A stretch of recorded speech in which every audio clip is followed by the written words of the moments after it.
अरे ये कैसे? तो मुफ्ती आजम ने फरमाया था कि मस्जिद इस्लाम की निशानी और दाढ़ी भी इस्लाम की निशानी। आज मुसलमान दाढ़ी बनाता है और या अली अली का दावा भी करता है। हजरत अली रज़ी अल्लाह ताला अन्हु की दाढ़ी वो दाढ़ी थी कि 9 यहूदी एक मर्तबा जा रहे थे। हजरत अली शेर खुदा की दाढ़ी देखी तो 9 यहूदियों को ईमान की दौलत नसीब हो गई। सिर्फ हजरत अली की दाढ़ी देखकर यहूदियों ने ईमान कबूल कर लिया। ऐ लोगों, आप मुसलमान बन के रहो। इसलिए जब मुसलमान बन के रहोगे और दुनिया से जाओगे तो देखने वाला समझेगा कि आज दुनिया से एक मुसलमान गया। हजरत उमर फारूक आजम रज़ी अल्लाह ताला अन्हु का जब इंतकाल हुआ तो एक यहूदी अपने बाप से कहने लगा, अब्बा इस घर की छत पर रात में हम एक खंभा देखते थे, पूरी रात वो खंभा खड़ा रहता था। आज रात मैंने वो खंभा नहीं देखा। तो उसके बाप ने कहा, बेटा वो कोई खंभा नहीं था, वह हजरत उमर थे कि दिन में रियाया का काम देखते थे और रात होती थी तो हजरत उमर रात में अल्लाह की इबादत के लिए खड़े हो जाते और इस तरह खड़े रहते, इस तरह पूरी रात खड़े रहते थे कि लगता है कि कोई खंभा खड़ा हो। उमर का इंतकाल हो गया बेटा, इसलिए वो खंभा तुमको नजर नहीं आता है। ये हजरत उमर थे कि खुदा को राजी करने के लिए पूरी पूरी रात अपने घर की छत पे खड़े रहते थे, कयाम करते थे, अल्लाह से इतना डरते थे। इसीलिए हजरत उमर रज़ी अल्लाह ताला अन्हु कहा करते थे, या अल्लाह तू मुझे इंसान न बनाता, दुनिया का कोई तिनका बना देता ताकि मैं हिसाब कब्र से बच जाता। ये हजरत उमर डरते थे कब्र से। और आज हम लोगों के दिल इतने ढीठ हो गए हैं कि कब्र चाहे जहन्नम ही देख ली तब हूँ डरे वाले नहीं। माज़अल्लाह, आज तो ऐसे ढीठ हो गए जैसे बताते एक बुढ़वा रहा है बीमार भवा तो के लड़कवा का घेरे बैठे, अब्बा ये बात अब्बा वो बात। अतने में बुढ़वा कहते, भैया रे भी बचबे ना। तो कहीं तब अब्बा तो कहते, जो हम मर जेबे तो हमरे कफन में पुरान कपड़ा लगाए नवा न लगाए। लड़कियों कहना, अब्बा यूँ कहाँ हो पे, गाँव वाले कहा कहीं है अब्बा। तो बुढ़वा कहते, गाँव वाले चक्कर में पड़ के सारे उनका फंसाए दे हो रे तुम लोग। कहीं कहा है अब्बा। तो कहते, रे पुरान कपड़ा में लपेट के रखियो ताकि फरिश्ते जब यही हिसाब ले देखी है कफन पुरान तो कहे ये तो बहुत पहले मर चुका है, कहीं हिसाब होगा वही छोड़ो।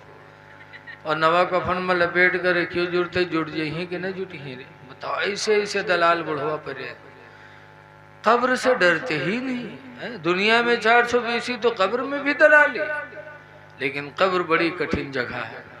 आला हजरत इमाम अहले सुन्नत फरमाते हैं, या रसूल अल्लाह खड़े हैं मुनकर नकीर सर पर, न कोई हामी न कोई यावर। खड़े हैं मुनकर नकीर सर पर, न कोई हामी न कोई यावर। और बता दो आकर मेरे पैगंबर के सख्त मुश्किल जवाब में है। आज हम खुदा का डर दिल से निकाल दिए। हमारे यहाँ एक साहब थे खान बिरादरी के, उनका जिंदगी में हम कभी मस्जिद में नहीं पावा, ईद बकरीदों के दिन नहीं पावा। और के बाद जब वो ख़त्म हुए तो उनको हम लोग नहलाने गए, कफन पहनाने गए तो उनके मेहरुआ बुढ़िया टोपी सिलाई ठाड़। तो हम कहीं नहीं कहा, तो कहें मौलाना भैया ये टोपी वो लगाए दो। तो हम कहा जिंदगी में टोपी नहीं पहना पाए, मरे के बाद टोपी पहनावा तो फरिश्तन का धोखा देखा थे कि हमारा आदमी मौलवी है। याद रखो, आज हमारे ना गुनाह आपको पता है ना हमारी नेकियां पता है, लेकिन कयामत के दिन जब हमारे दोनों आमाल नामा रखे जाएंगे, दाहिने वाला बाएं वाला, तो उस वक्त क्या हाल होगा।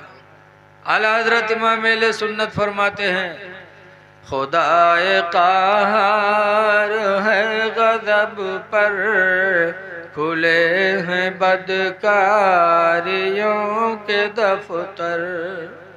खुदाए क़हार है गज़ब पर, खुले बदकारियों के दफ्तर।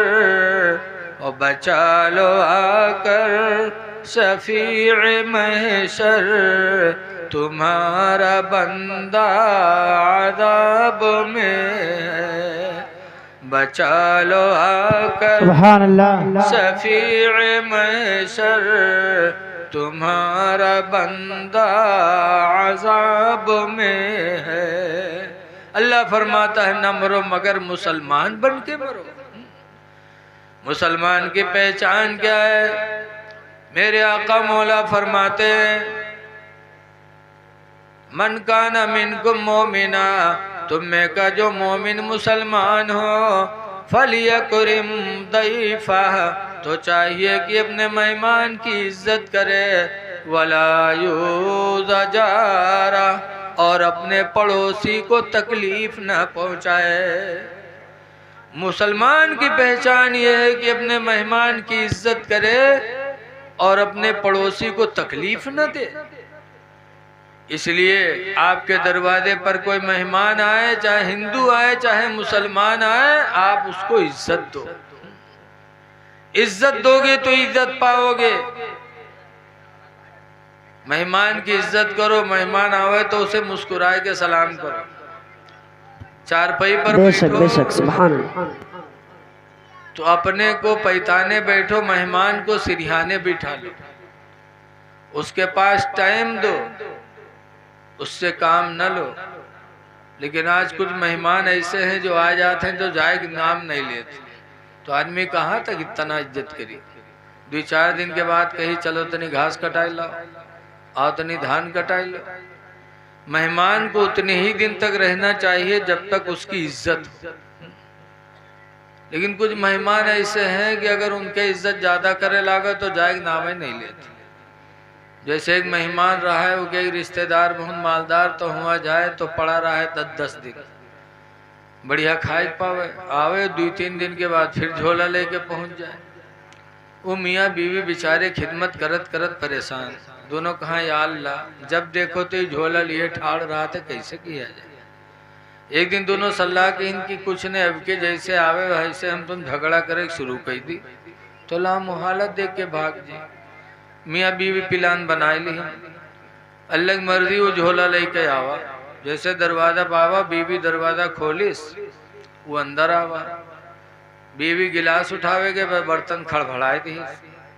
औरतों का मकर बड़ा तगड़ा होता, ये फौरन ऐसा जाल में इंसान को फंसाती है कि इंसान को पता भी नहीं चलेगा।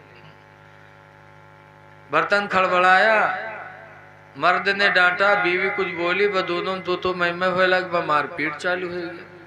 जब मारपीट चालू हो गई, औरतिया चिल्ला रोवे लग।